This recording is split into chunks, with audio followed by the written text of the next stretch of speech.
Well, this Veterans Day, an East Amherst soldier is sharing his story of survival. He endured the firefights on the front lines of the war on terror. And tonight, he's sharing the video that he and his fellow soldiers took in Afghanistan. Staff Sergeant Timothy Payne almost didn't make it back from the battlefield. And as News 4's Jordan Williams reports, an improvised explosive device almost killed him. When bullets started flying on the front lines in Afghanistan, the amount of firepower that was coming at them and at me, it was completely crazy. Staff Sergeant Timothy Payne feared for his fellow soldiers. I was a squad leader. I was in charge of my men. It's my job to protect those guys while they're doing their jobs. They all walked away from this firefight.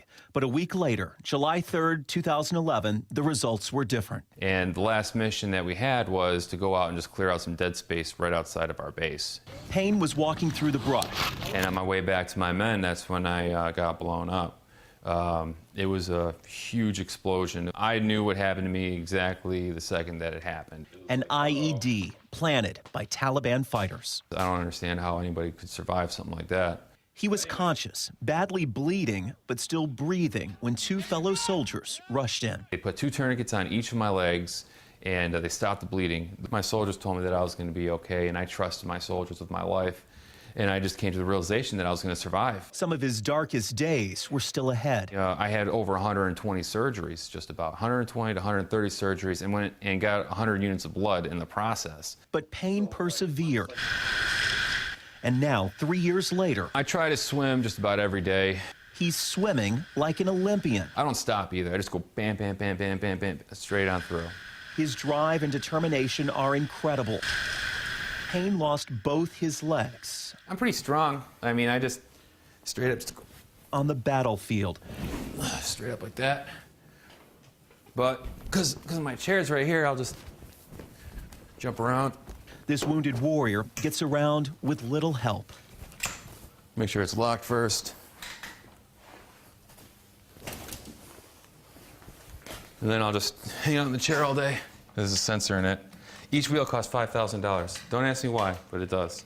And it's real fast, so I can get a lot of speed really quick.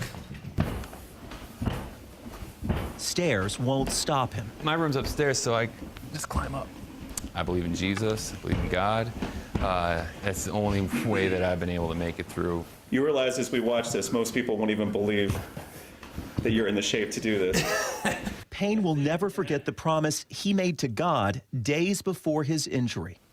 I knew something bad was going to happen, and then I prayed, whatever you got to do to get me out of here, get me out of here. If you got to take my legs, you got to do whatever you got to do. I'll do whatever you want me to do. I'll spread your word, and that's it. Faith got him through. Now, even with another surgery scheduled next week, this soldier's spirit is stronger than ever. I have to show them that I can adapt and overcome. You want to turn left? Nope. It's great. Just as well as what anyone else should be able to do.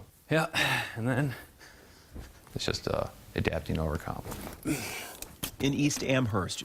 Straight back up. I'm ready to go. Jordan Williams, News 4. He's remarkable, isn't he? Payne wrote a book sharing his story. It's available on the lulu.com bookstore. We have put a link with this story on WIVB.com.